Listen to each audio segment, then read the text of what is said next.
O síndrome de burnout tem sido um tema que nos últimos tempos tem merecido maior atenção da sociedade em geral. Mas afinal, de que estamos a falar quando falamos de burnout?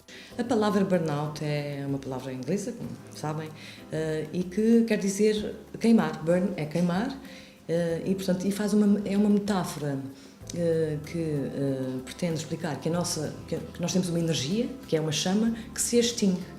Portanto, fazer esta burn out, queimar de dentro para fora.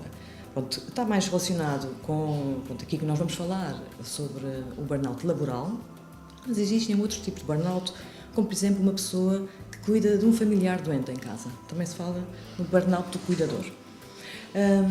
A definição de burnout, muito embora haja uma descrição de casos desde o início do século passado, que é um século século XX, de grande desenvolvimento industrial, mas assim com mais especificidade, há um senhor, um psicólogo, chamado Freudenberger, que é um bocadinho difícil de pronunciar, que nos anos 70 trabalha em Nova Iorque, numa clínica que lida com toxicodependência, portanto também de alto desgaste, e descreve ao fim do ano os seus colaboradores um cansaço extremo, a insónia, portanto tem muita dificuldade em ter estratégias para superar esse próprio stress. Portanto, ele define como um estado de exaustão mental e físico causado pela vida profissional. Pronto, mas acaba por ser também ainda uma definição estrita. Pronto, e vamos avançando com outros estudiosos sobre este assunto e definem o burnout como resultado de uma exposição a um stress mais ou menos intenso, mas prolongado no tempo, e que a pessoa vai reduzindo ou vai perdendo a capacidade para se adaptar a esse stress. Para percebermos melhor, nada como um exemplo. Eu vou dar um exemplo muito, muito simples, que é, portanto, eu cheguei ao ponto de perguntar a uma senhora que está a trabalhar no caixa do hiper, e como é que a senhora consegue suportar este barulho pi dos produtos a passar? E a senhora responde, eu já nem ouço. Portanto, já nem ouço, ela está adaptada a uma situação, uma condição do trabalho, que é o barulho, que eu sou sensível porque não estou sempre lá, mas ela está sempre lá e deixa de ouvir. Portanto, é uma adaptação, uma forma simples de vos explicar que aquela pessoa está adaptada.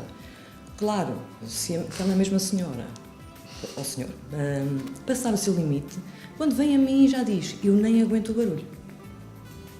Portanto, então, perdeu aquela capacidade, o seu limiar de stress face àquele estímulo constante no trabalho, já desceu, ela já está menos capaz e nem pode ouvir o barulho. Mas pronto, é mais ou menos à volta disto.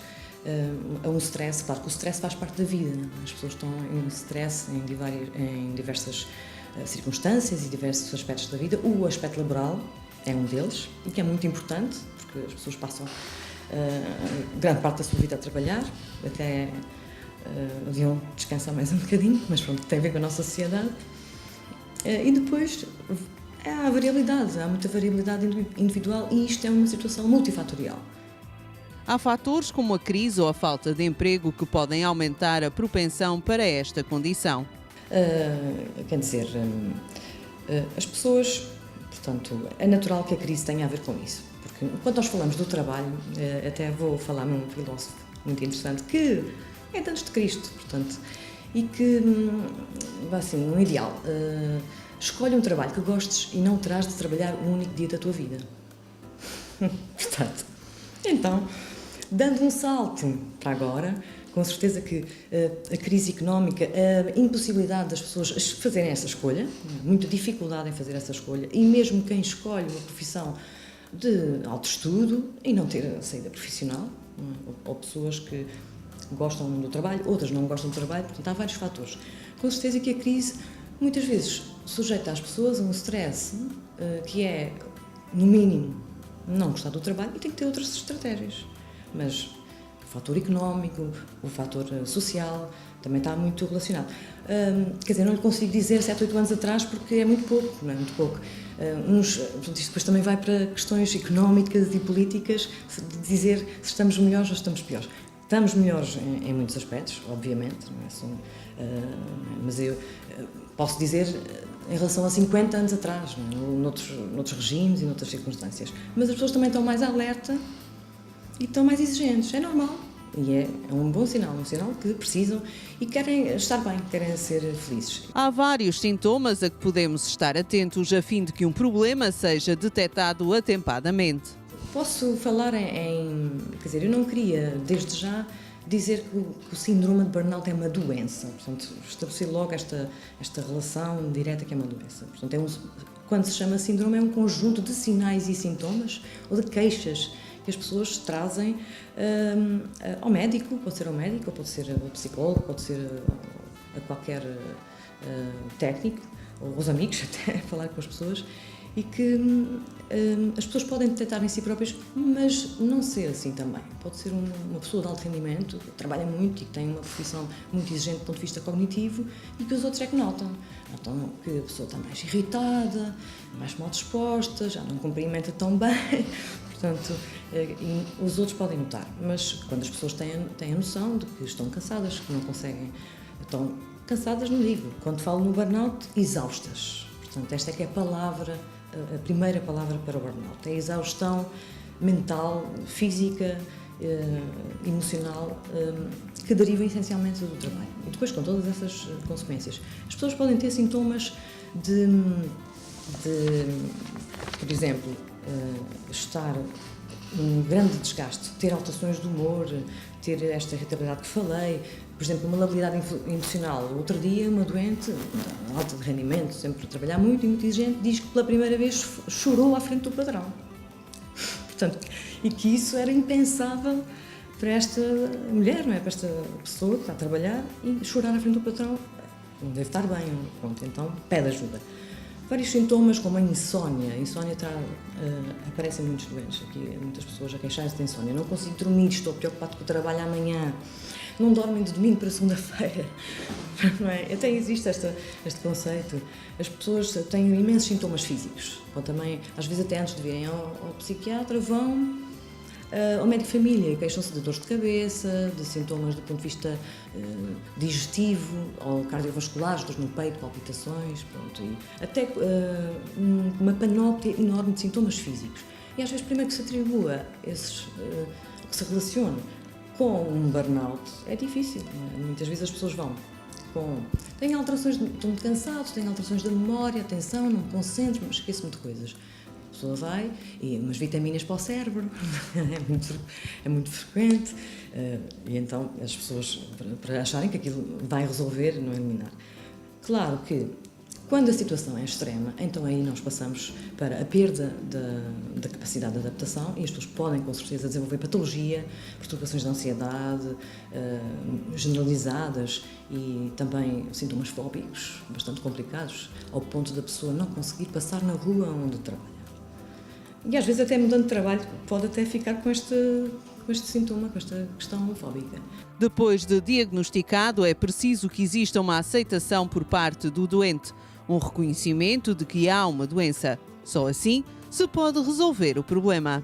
Às vezes acontece as pessoas atribuírem as suas falhas, estão cansados, mas isto resolve-se, e já ouvi várias vezes o discurso tem realmente uma pessoa à minha frente que alguém disse para vir ao psiquiatra porque não estava bem e que teve um colega de trabalho sentado ao lado que teve depressão. Isso é uma coisa que é preciosismo, é preguiça, pronto. E depois perguntam eles próprios o que é que eu faço aqui nesta cadeira em frente ao médico da área. Pronto, há muita gente que realmente há negação e que vive, pronto, que é outro dos sintomas ou sinais, já estão a viver de um modo automático.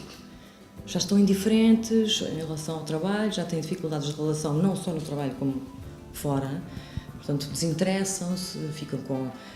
e depois, a partir de todos estes sintomas que estive a falar antes, a partir daí, realmente há um prejuízo de desempenho profissional. Porque é um ciclo vicioso. Não é? Se a pessoa comete erros, não é? Se começa a falhar, então isso vai alimentar tudo o resto. Há um ciclo vicioso que perdura no tempo, por isso é que falei em stress prolongado no tempo, que vai alimentando aquela eu não consigo, eu não sou capaz, se calhar não vou amanhã, mas a pessoa, falamos em burnout laboral, a pessoa até podia ir, para diferenciar, para vos dar um pequeno, a pessoa, portanto, está com este burnout laboral, não quer ir trabalhar, muito embora diga eu gosto do meu trabalho, mas já tenho dúvidas, mas não quer ir trabalhar, está extremamente ansiosa, e se for preciso pode ir passear, se estiver bem pode ir passear, mas uma pessoa com depressão nem tem vontade de ir passear, portanto a gente precisa também fazer chegando a outras, à patologia psiquiátrica, a pessoa já não tem vontade de passear, portanto isto são questões fundamentais. Embora não existam muitos estudos, esta parece ser uma realidade cada vez mais frequente. Parece que sim, numa sociedade como a nossa, em que o trabalho é muito importante, quase que define a pessoa e define a vida da pessoa, e as pessoas precisam, portanto, tem que ter o seu rendimento e tem.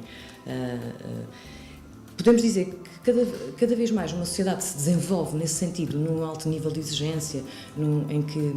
Lá posso dizer que as pessoas apostam muito e têm muita ideia do consumo, precisam de mais coisas e mais e melhor, sempre a exigir, sempre até no limite ou até acima do limite. Pronto, não tenho assim números para lhe dar se tem aumentado o burnout, até porque é muito difícil estudar e dar percentagens de burnout. Pronto, existe algumas percentagens para umas profissões, outras para outras, mas penso que sim, existe uma relação entre o desenvolvimento, até porque dizem que é já uma questão grande de saúde ocupacional, portanto, muito abrangente, e que esteja relacionada com o desenvolvimento. Portanto, o que eu posso dizer é que parece que sim, parece que na nossa sociedade, que é uma sociedade portanto, ocidental, e de liberdade, e que, como eu digo, as competências são cada vez mais exigentes, mas a mim parece-me que sim, acho que pode ser uma coisa de bom senso, ser consensual. Esta é uma situação que pode surgir em qualquer profissão.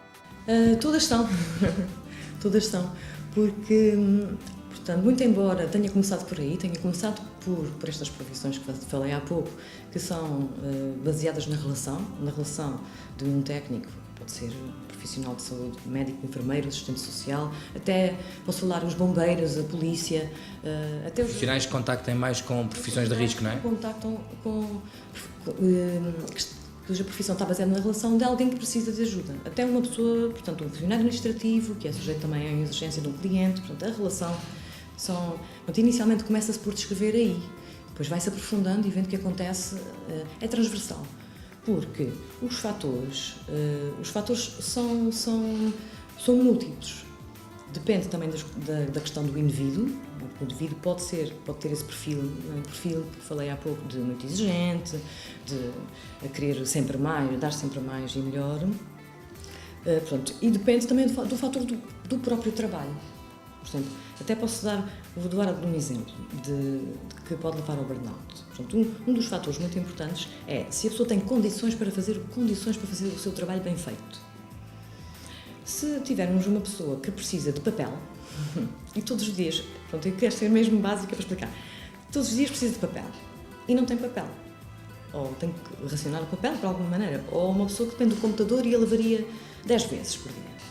Pronto, todos os dias, sistematicamente, a pessoa precisa destas condições. E podem ser imensas, como, portanto, luz no trabalho, e vi também aí uma coisa interessante que foi um cirurgião que faz um depoimento, todos os dias vivia a angústia de não saber se no dia seguinte tinha o material cirúrgico para operar os doentes. Portanto, uma profissão de alta exigência e de elevadíssima responsabilidade. Não saber, por isso, existem, portanto, fatores de risco, todas as profissões podem ser abrangidas. Há pouco também falei, não é só nas profissões de alta exigência cognitiva, as profissões de repetição, de monotonia, a pessoa que faz sempre o mesmo trabalho, pode ser um trabalho físico, sempre o mesmo. Trabalhar em condições difíceis. O diagnóstico precoce, o reconhecer que existe um problema, é o primeiro passo para a solução.